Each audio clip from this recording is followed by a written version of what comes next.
Recording by Peter Tomlinson. The Adventure of Black Peter by Arthur Conan Doyle, 1859 to 1930. I have never known my friend to be in better form, both mental and physical, than in the year '95. His increasing fame had brought with it an immense practice, and I should be guilty of an indiscretion if I were even to hint at the identity of some of the illustrious clients who crossed our humble threshold in Baker Street.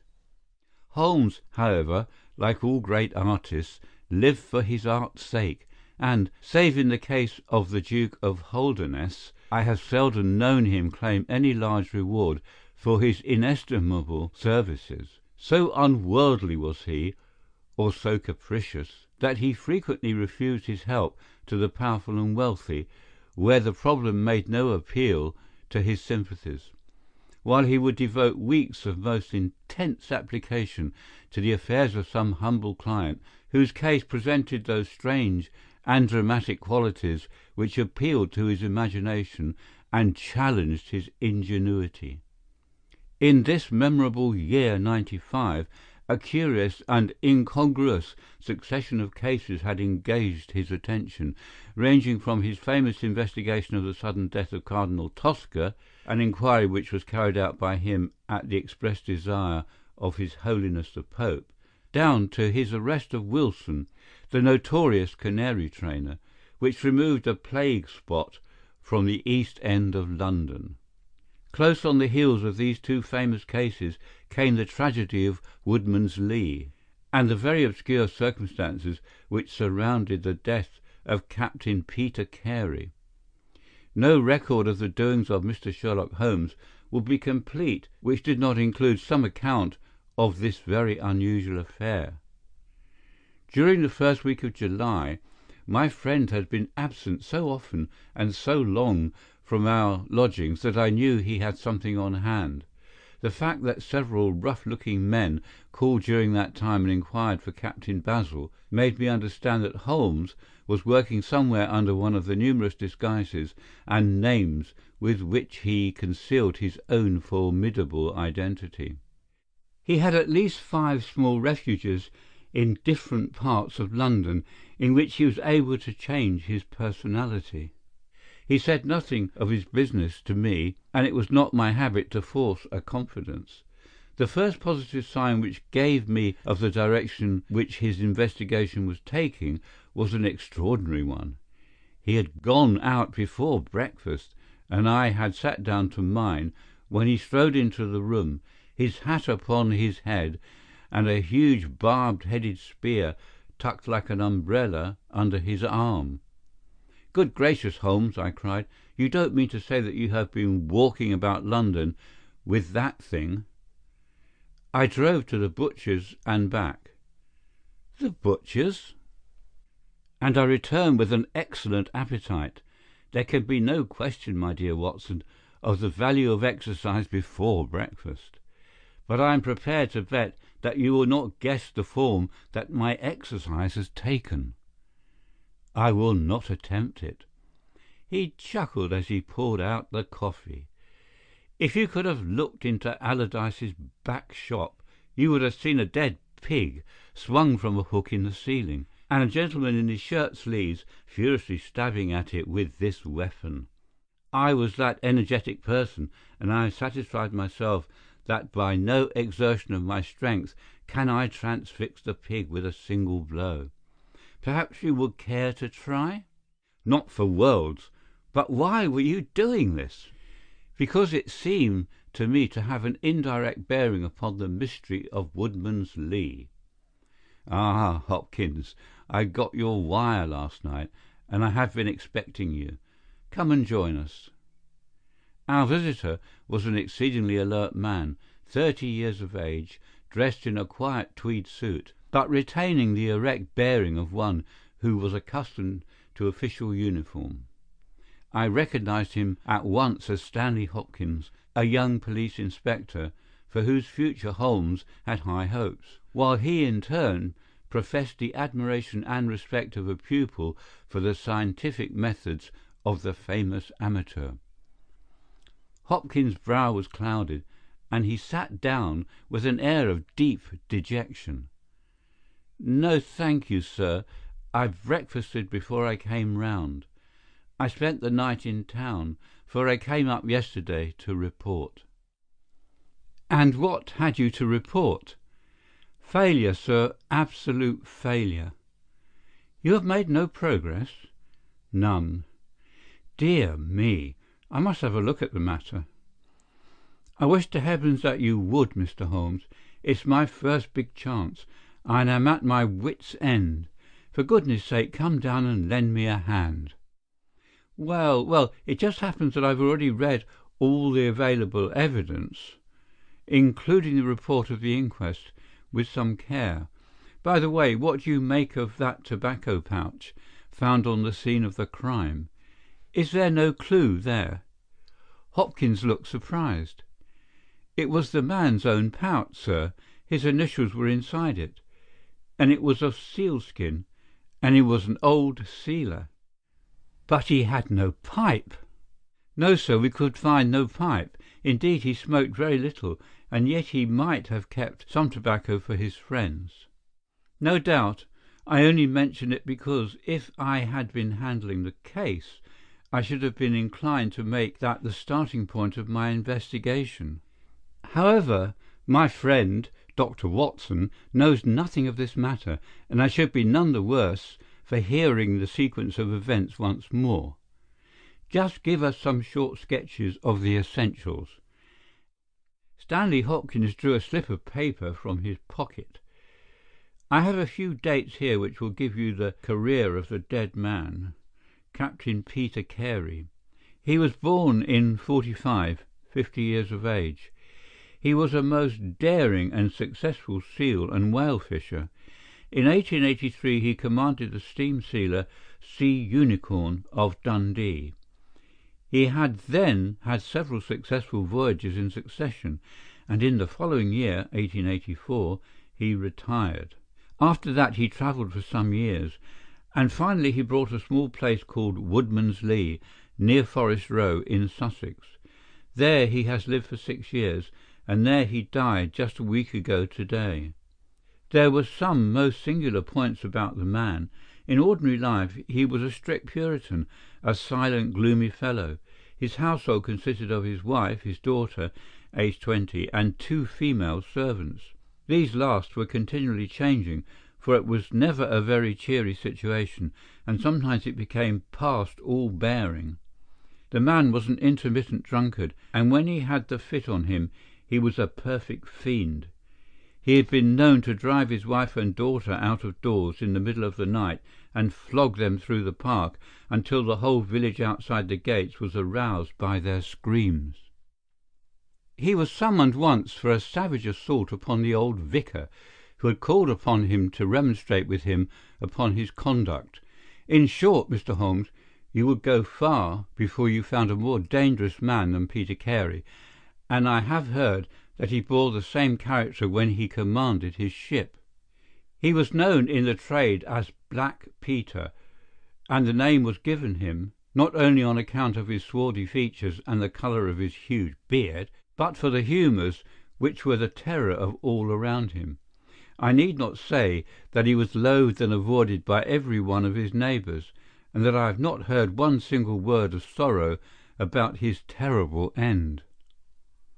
You must have read in the account of the inquest about the man's cabin, Mr. Holmes, but perhaps your friend here has not heard of it. He had built himself a wooden outhouse. He always called it the cabin, a few hundred yards from his house, and it was here that he slept every night. It was a little single-roomed hut, 16 feet by 10. He kept the key in his pocket, made his own bed, cleaned it himself, and allowed no other foot to cross the threshold. There are small windows on each side, which were covered by curtains and never opened. One of these windows was turned towards the high road, and when the light burned in it at night, the folk used to point it out to each other and wonder what Black Peter was doing in there.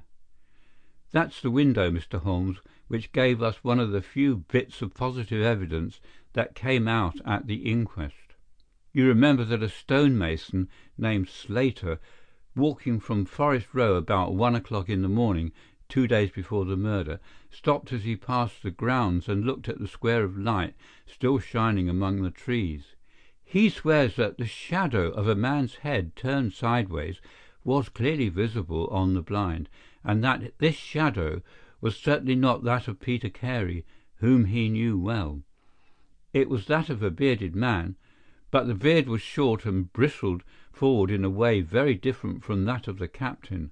So he says, but he had been 2 hours in the public house, and it is some distance from the road to the window. Besides, this refers to the Monday, and the crime was done upon the Wednesday.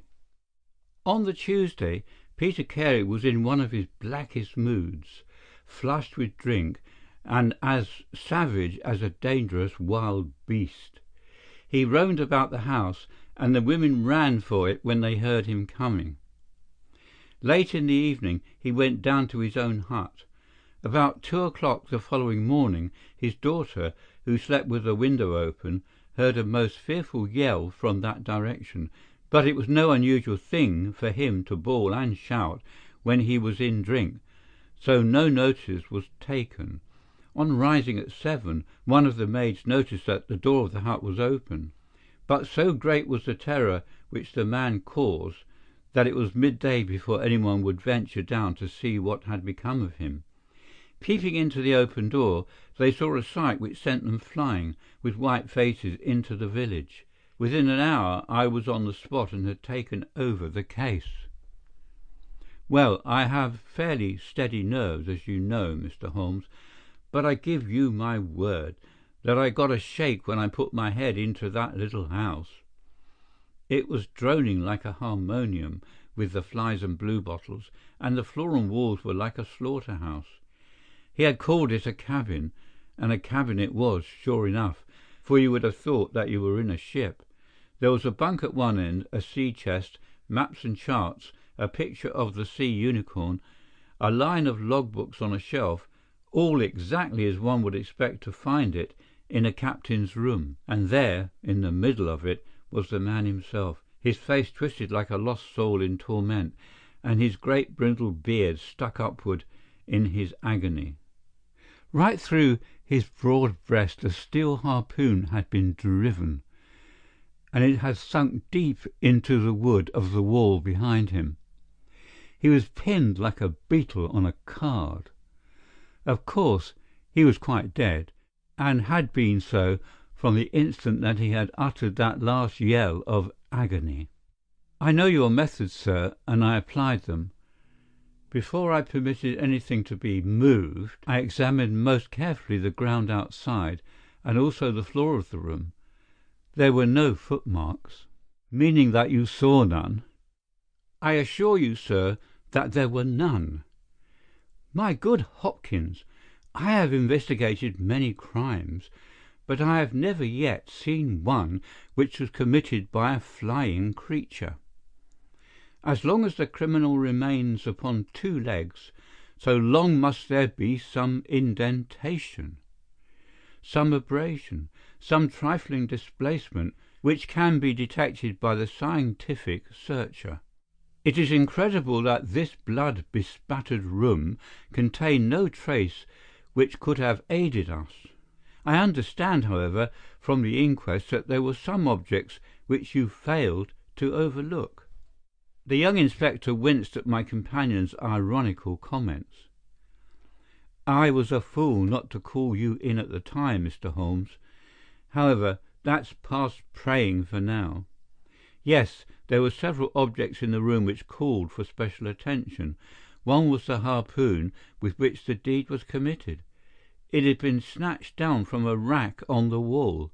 2 others remained there, and there was a vacant place for the third. On the stock was engraved SS Sea Unicorn, Dundee. This seemed to establish that the crime had been done in a moment of fury, and that the murderer had seized the first weapon which came in his way. The fact that the crime was committed at 2 in the morning, and yet Peter Carey was fully dressed, suggested that he had an appointment with the murderer, which is borne out by the fact that a bottle of rum and 2 dirty glasses stood upon the table." "Yes," said Holmes, "I think both inferences are permissible. Was there any other spirit but rum in the room?" "Yes, there was a tantalus containing brandy and whisky on the sea chest. It is of no importance to us, however, since the decanters were full and it had therefore not been used." "For all that, its presence has some significance," said Holmes. "However, let us hear some more about the objects which do seem to you to bear upon the case. There was this tobacco pouch upon the table." "What part of the table?" "It lay in the middle. It was of coarse sealskin, the straight-haired skin, with a leather thong to bind it. Inside was P.C. on the flap. There was half an ounce of strong ship's tobacco in it." "Excellent. What more?" Stanley Hopkins drew from his pocket a drab-covered notebook. The outside was rough and worn, the leaves discoloured. On the first page were written the initials J.H.N. and the date 1883. Holmes laid it on the table and examined it in his minute way, while Hopkins and I gazed over each shoulder. On the second page were the printed letters C.P.R., and then came several sheets of numbers. Another heading was Argentine, another Costa Rica, and another San Paulo, each with pages of signs and figures after it. "What do you make of these?" asked Holmes. "They appear to be lists of stock exchange securities. I thought that J.H.N. were the initials of a broker, and that C.P.R. may have been his client." "Try Canadian Pacific Railway," said Holmes. Stanley Hopkins swore between his teeth and struck his thigh with his clenched hand. "What a fool I've been!" he cried. "Of course it is as you say. Then J.H.N. are the only initials we have to solve. I have already examined the old Stock Exchange lists, and I can find no one in 1883, either in the house or among the outside brokers, whose initials correspond with these. Yet I feel that the clue is the most important one that I hold. You will admit, Mr. Holmes, that there is a possibility that these initials are those of the second person who was present. In other words, of the murderer. I would also urge that the introduction into the case of a document relating to large masses of valuable securities gives us for the first time some indication of a motive for the crime."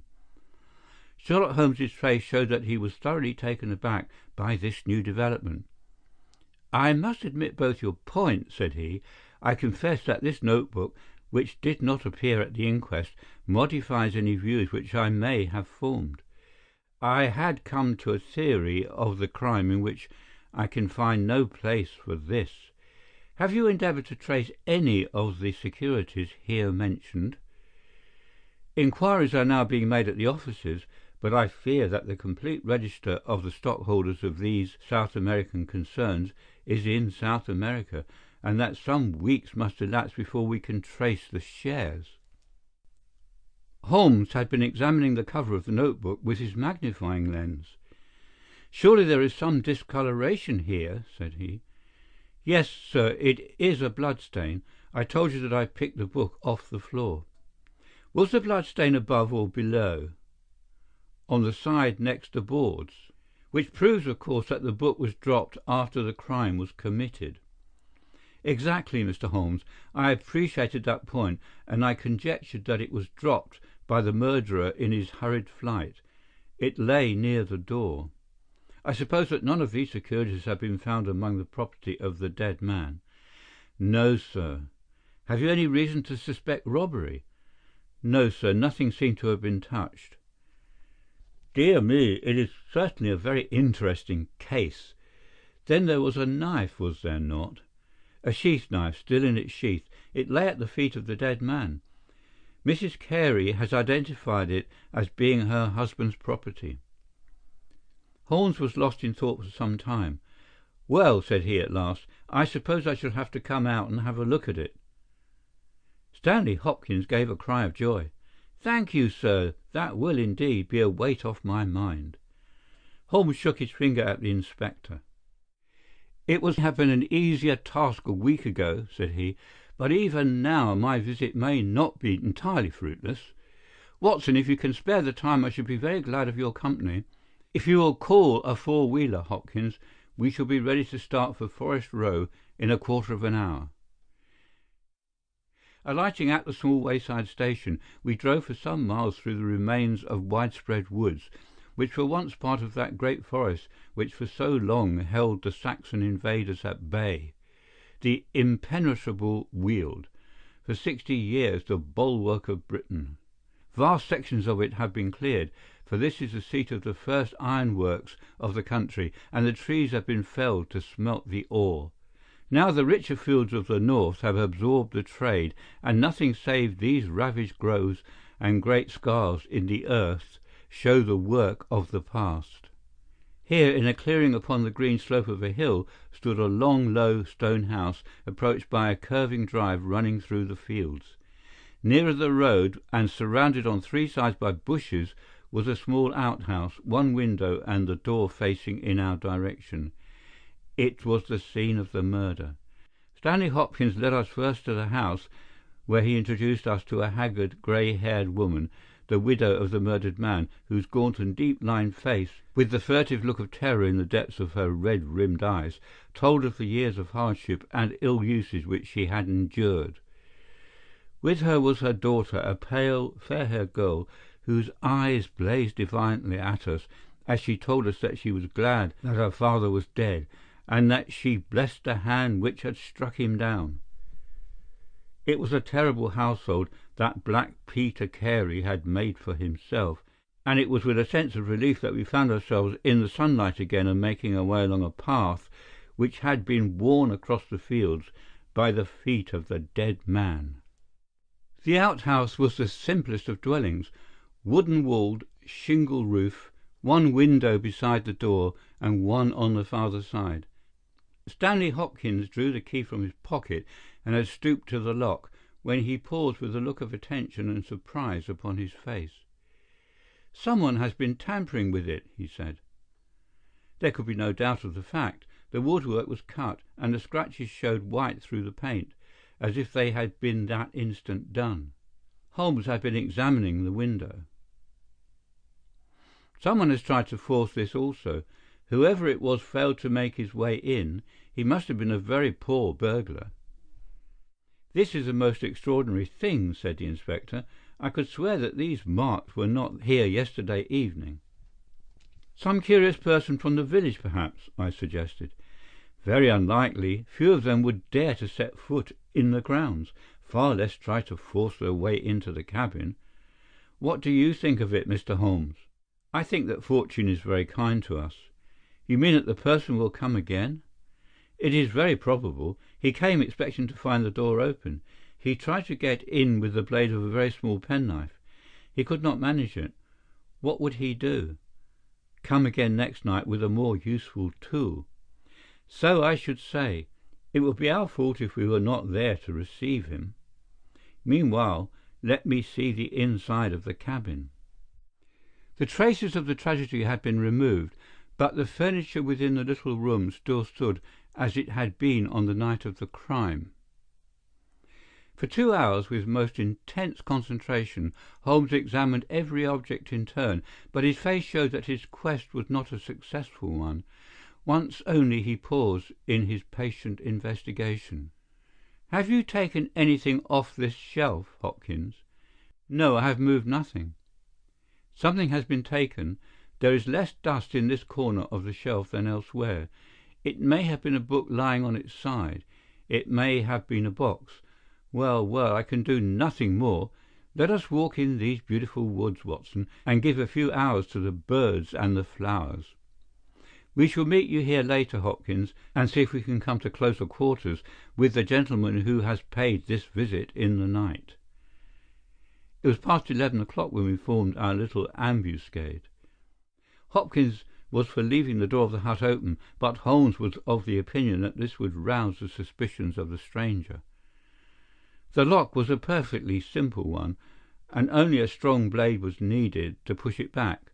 Holmes also suggested that we should wait, not inside the hut, but outside it, among the bushes which grew round the farther window. In this way we should be able to watch our man if he struck a light, and see what his object was in this stealthy nocturnal visit.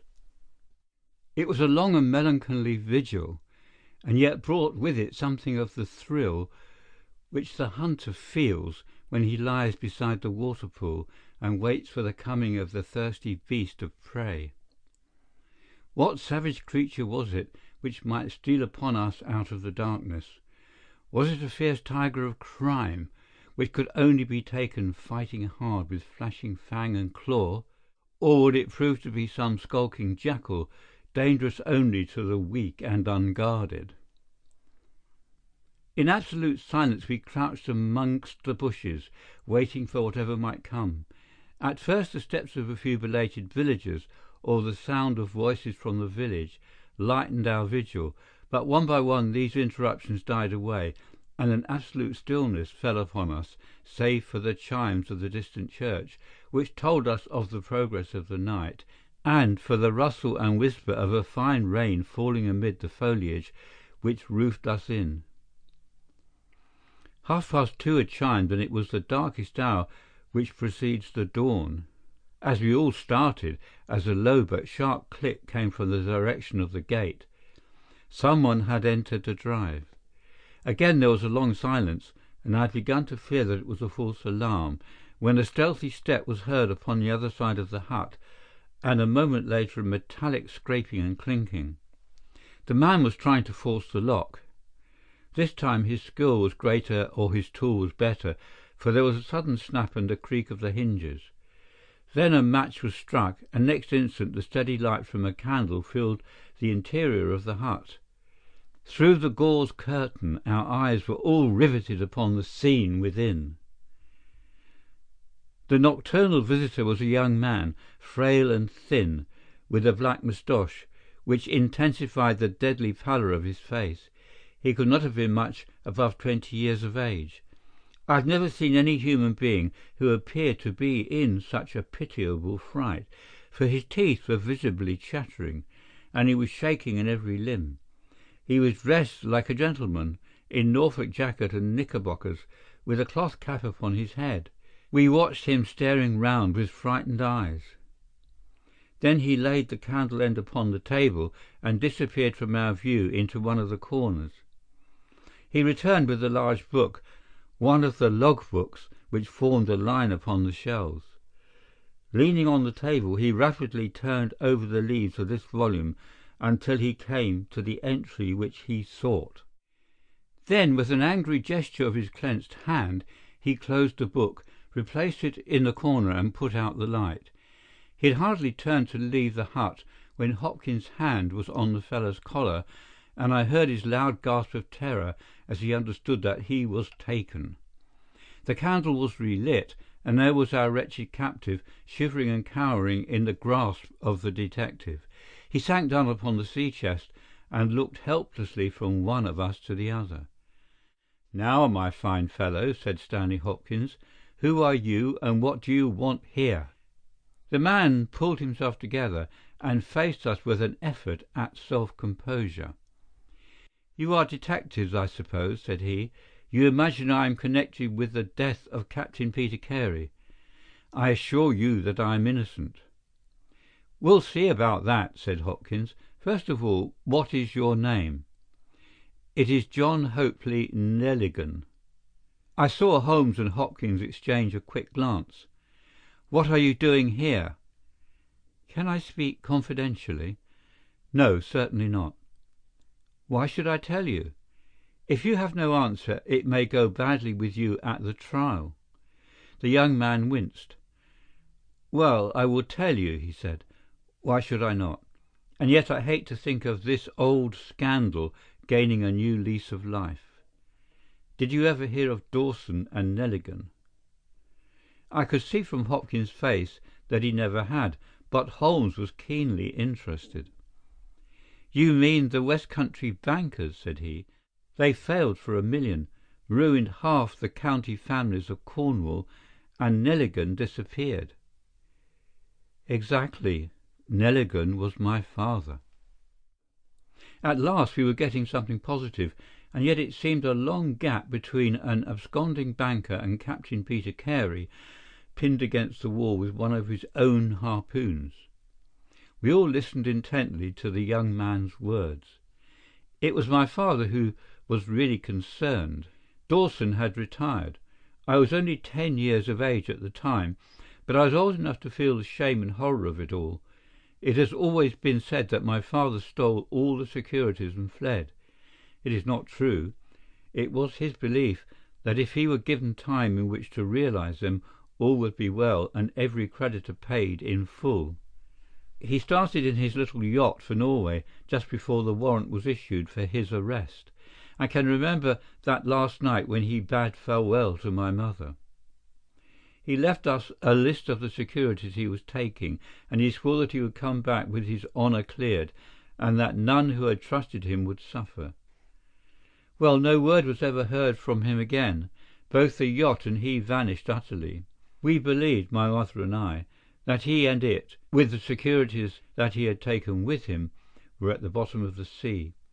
We had a faithful friend, however, who is a businessman, and it was he who discovered some time ago that some of the securities which my father had with him had reappeared on the London market. You can imagine our amazement. I spent months in trying to trace them, and at last, after many doubtings and difficulties, I discovered that the original seller had been Captain Peter Carey, the owner of this hut. Naturally, I had made some inquiries about the man. I found that he had been in command of a whaler which was due to return from the Arctic seas at the very time when my father was crossing to Norway. The autumn of that year was a stormy one, and there was a long succession of southerly gales. My father's yacht may well have been blown to the north, and there met by Captain Peter Carey's ship. If that was so, what had become of my father? In any case, if I could prove from Peter Carey's evidence how these securities came on the market, it would be a proof that my father had not sold them and that he had no view to personal profit when he took them.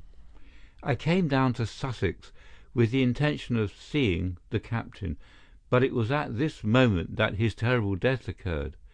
I read at the inquest a description of his cabin, in which it stated that the old logbooks of his vessel were preserved in it. It struck me that if I could see what occurred in the month of August, 1883, on board the Sea Unicorn, I might settle the mystery of my father's fate. I tried last night to get at these logbooks, but was unable to open the door. Tonight I tried again and succeeded, but I find that the pages which deal with that month have been torn from the book. It was at that moment I found myself a prisoner in your hands." "Is that all?" asked Hopkins. "Yes, that is all." His eyes shifted as he said it. "You have nothing else to tell us?" He hesitated. "No, there is nothing." "You have not been here before last night?" "No." "Then how do you account for that?" cried Hopkins as he held up the damning notebook, with the initials of our prisoner on the first leaf and the blood stain on the cover. The wretched man collapsed. He sank his face in his hands and trembled all over. "Where did you get it?" he groaned. "I did not know. I thought I had lost it at the hotel." "That's enough," said Hopkins sternly. "Whatever else you have to say, you must say in court. You will walk down with me now to the police station." "Well, Mr. Holmes, I am very much obliged to you and to your friend for coming down to help me. As it turns out, your presence was unnecessary, and I would have brought the case to this successful issue without you, but none the less I am grateful. Rooms have been reserved for you at the Brambletie Hotel, so we can all walk down to the village together." "Well, Watson, what do you think of it?" asked Holmes as we travelled back next morning. I can see that you are not satisfied." "Oh, yes, my dear Watson, I am perfectly satisfied. At the same time, Stanley Hopkins' methods do not commend themselves to me. I am disappointed in Stanley Hopkins. I had hoped for better things from him. One should always look for a possible alternative and provide against it. It is the first rule of criminal investigation." "What, then, is the alternative?" "The line of investigation which I have myself been pursuing. It may give us nothing. I cannot tell, but at least I shall follow it to the end." Several letters were waiting for Holmes at Baker Street. He snatched one of them up, opened it, and burst out into a triumphant chuckle of laughter. "Excellent, Watson! The alternative develops. Have you telegraph forms? Just write a couple of messages for me. Sumner, shipping agent, Ratcliffe Highway. Send 3 men on to arrive 10 tomorrow morning. Basil. That's my name in those parts. The other is Inspector Stanley Hopkins, 46 Lord Street, Brixton. Come breakfast tomorrow at 9:30. Important. Wire if unable to come. Sherlock Holmes." There, Watson, this infernal case has haunted me for 10 days. I hereby banish it completely from my presence. Tomorrow I trust we shall hear the last of it for ever. Sharp at the hour named, Inspector Stanley Hopkins appeared, and we sat down together to the excellent breakfast which Mrs. Hudson had prepared. The young detective was in high spirits at his success. "You really think that your solution must be correct?" asked Holmes. "I could not imagine a more complete case." "It did not seem to me conclusive."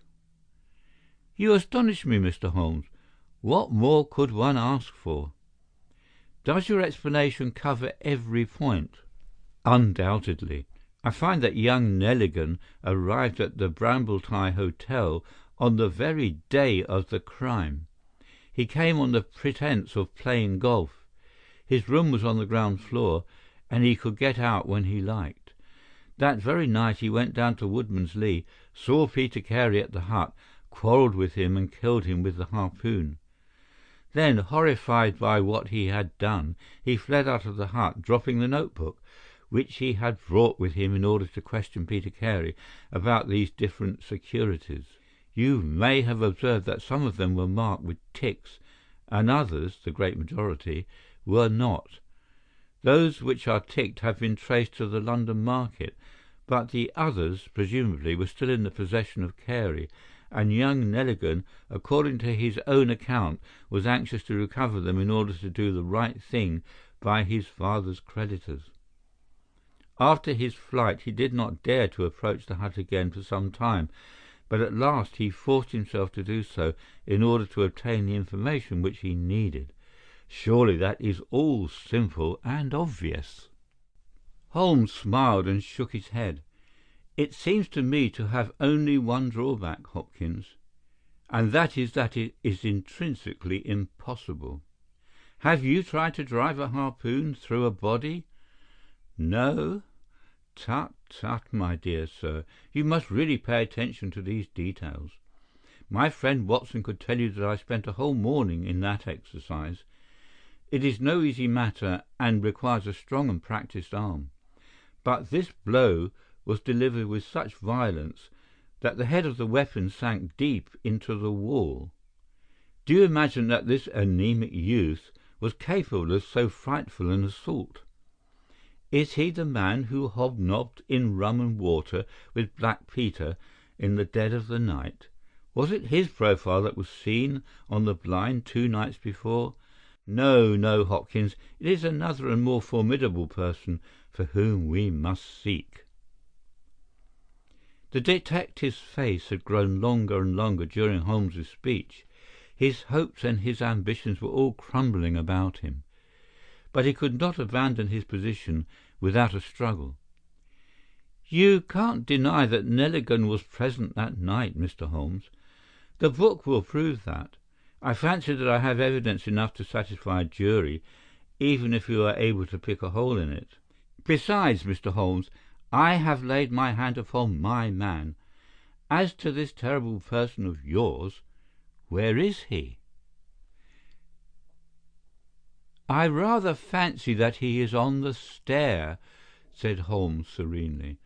"I think, Watson, that you would do well to put that revolver where you can reach it." He rose and laid a written paper upon a side table. "Now we are ready," said he. There had been some talking in gruff voices outside, and now Mrs. Hudson opened the door to say that there were 3 men inquiring for Captain Basil. "Show them in one by one," said Holmes. The first who entered was a little Ribston pippin of a man, with ruddy cheeks and fluffy white side whiskers. Holmes had drawn a letter from his pocket. "What name?" he asked. "James Lancaster." "I am sorry, Lancaster, but the berth is full. Here is half a sovereign for your trouble. Just step into this room and wait there for a few minutes." The second man was a long, dried-up creature with lank hair and sallow cheeks. His name was Hugh Pattins. He also received his dismissal, his half-sovereign, and the order to wait. The third applicant was a man of remarkable appearance. A fierce bulldog face was framed in a tangle of hair and beard, and 2 bold, dark eyes gleamed behind a cover of thick, tufted, overhung eyebrows. He saluted and stood sailor fashion, turning his cap round in his hands. "Your name?" asked Holmes. "Patrick Cairns." "Harpooner?" "Yes, sir. 26 voyages." "Dundee, I suppose?" "Yes, sir." "And ready to start with an exploring ship?" "Yes, sir." "What wages?" £8 a month." "Could you start at once?" "As soon as I get my kit." "Have you your papers?" "Yes, sir." He took a sheaf of worn and greasy forms from his pocket. Holmes glanced over them and returned them. "You are just the man I want," said he. "Here's the agreement on the side table. If you sign it, the whole matter will be settled." The seaman lurched across the room and took up the pen. "Shall I sign here?" he asked, stooping over the table. Holmes leaned over his shoulder and passed both hands over his neck. "This will do," said he. I heard a click of steel and a bellow like an enraged bull. The next instant Holmes and the seaman were rolling on the ground together. He was a man of such gigantic strength that, even with the handcuffs which Holmes had so deftly fastened upon his wrists, he would have very quickly overpowered my friend, had Hopkins and I not rushed to his rescue. Only when I pressed the cold muzzle of the revolver to his temple did he at last understand that resistance was vain. We lashed his ankles with cord and rose breathless from the struggle. "I must really apologize, Hopkins," said Sherlock Holmes. "I fear that the scrambled eggs are cold. However, you will enjoy the rest of your breakfast all the better, will you not, for the thought that you have brought your case to a triumphant conclusion?" Stanley Hopkins was speechless with amazement. "I don't know what to say, Mr. Holmes," he blurted out at last, with a very red face. "It seems to me that I've been making a fool of myself from the beginning. I understand now, what I should never have forgotten, that I am the pupil and you are the master. Even now I see what you have done, but I don't know how you did it or what it signifies." "Well, well," said Holmes good-humouredly, "we all learn by experience, and your lesson this time is that you should never lose sight of the alternative. You were so absorbed in young Neligan that you could not spare a thought to Patrick Cairns, the true murderer of Peter Carey." The hoarse voice of the seaman broke in on our conversation. "See here, mister," said he, "I make no complaint of being manhandled in this fashion, but I would have you call things in their right names. You say I murdered Peter Carey. I say I killed Peter Carey, and there's all the difference. Maybe you don't believe what I say. Maybe you think I'm just slinging you a yarn." "Not at all," said Holmes. Let us hear what you have to say." "It's soon told, and by the Lord every word of it is truth. I knew Black Peter, and when he pulled out his knife, I whipped a harpoon through him sharp, for I knew that it was him or me. That's how he died. You call it murder. Anyhow, I'd as soon as die with a rope round my neck as with Black Peter's knife in my heart." "How came you there?" asked Holmes. "I'll tell it you from the beginning. Just sit me up a little so as I can speak easy. It was in '83 that it happened, August of that year. Peter Carey was master of the Sea Unicorn and I was spare harpooner. We were coming out of the ice pack on our way home, with headwinds and a weak southerly gale, when we picked up a little craft that had been blown north. There was one man on her, a landsman. The crew had thought she would founder, and had made for the Norwegian coast in the dinghy. I guess they were all drowned. Well, we took him on board, this man, and he and the skipper had some long talks in the cabin. All the baggage we took off with him was one tin box. So far as I know, the man's name was never mentioned, and on the second night he disappeared, as if he had never been.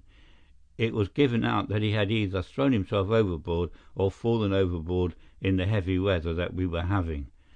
Only one man knew what had happened to him, and that was me, for with my own eyes I saw the skipper tie up his heels and put him over the rail in the middle watch of a dark night, 2 days before we sighted the Shetland lights. Well, I kept my knowledge to myself and waited to see what would come of it. When we got back to Scotland it was easily hushed up, and nobody asked any questions. A stranger died by accident, and it was nobody's business to inquire. Shortly after, Peter Carey gave up the sea, and it was long years before I could find where he was. I guessed that he had done the deed for the sake of what was in that tin box, and he could afford now to pay me well for keeping my mouth shut. I found out where he was through a sailor man that had met him in London, and down I went to squeeze him. The first night he was reasonable enough, and was ready to give me what would make me free of the sea for life. We were to fix it all 2 nights later. When I came, I found him 3 parts drunk and in a vile temper. We sat down and we drank and we yarned about old times, but the more he drank, the less I liked the look on his face. I spotted that harpoon upon the wall, and I thought I might need it before I was through. Then at last he broke out at me, spitting and cursing, with murder in his eyes and a great clasp knife in his hand. He had not time to get it from the sheath before I had the harpoon through him. Heavens, what a yell he gave! And his face gets between me and my sleep. I stood there with his blood splashing round me, and I waited for a bit, but all was quiet, so I took heart once more. I looked round, and there was the tin box on the shelf. I had as much right to it as Peter Carey, anyhow, so I took it with me and left the hut. Like a fool, I left my baccy pouch upon the table. Now I'll tell you the queerest part of the whole story. I hardly got outside the hut when I heard someone coming, and I hid among the bushes. A man came slinking along and went into the hut, gave a cry as if he had seen a ghost, and legged it as hard as he could run until he was out of sight. Who he was or what he wanted is more than I can tell. For my part, I walked 10 miles, got a train to Tunbridge Wells, and so reached London, and no one the wiser. Well, when I came to examine the box, I found that there was no money in it, and nothing but papers that I would not dare to sell. I had lost my hold on Black Peter, and was stranded in London without a shilling. There was only my trade left. I saw these advertisements about harpooners and high wages, so I went to the shipping agents, and they sent me here. That's all I know, and I say again that if I kill Black Peter, the Lord should give me thanks, for I saved them the price of a hempen rope." "A very clear statement," said Holmes, rising and lighting his pipe. "I think, Hopkins, that you should lose no time in conveying your prisoner to a place of safety. This room is not well adapted for a cell, and Mr. Patrick Cairns occupies too large a proportion of our carpet." "Mr. Holmes," said Hopkins, "I do not know how to express my gratitude. Even now, I do not understand how you attained this result." "Simply by having the good fortune to get the right clue from the beginning.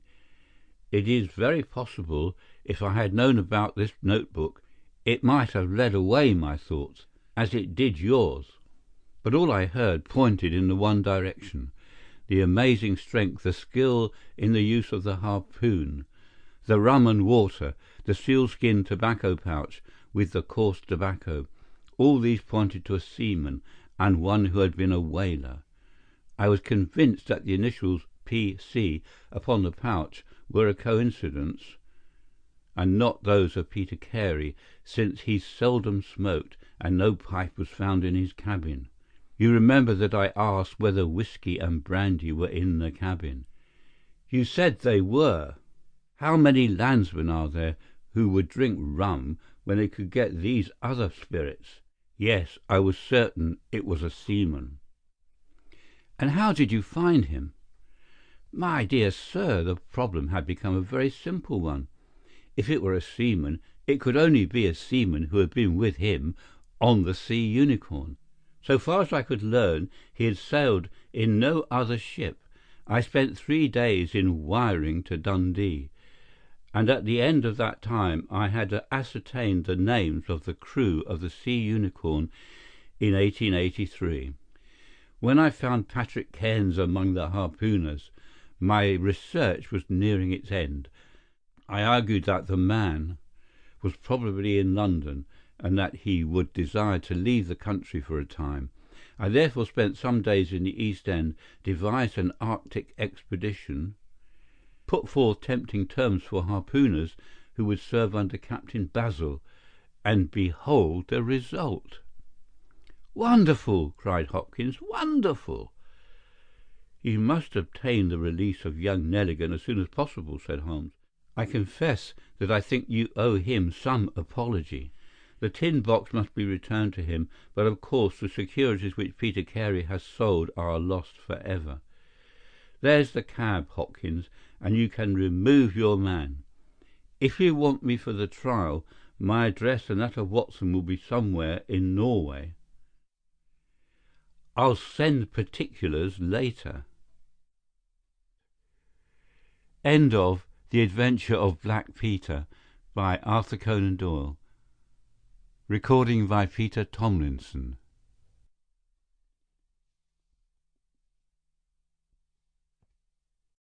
Greatest Audiobooks is excited to partner with AudioBooks.com. Sign up for a free 30-day trial and get your first audiobook free. Cancel anytime, no strings attached. Click below to get your free audiobook today.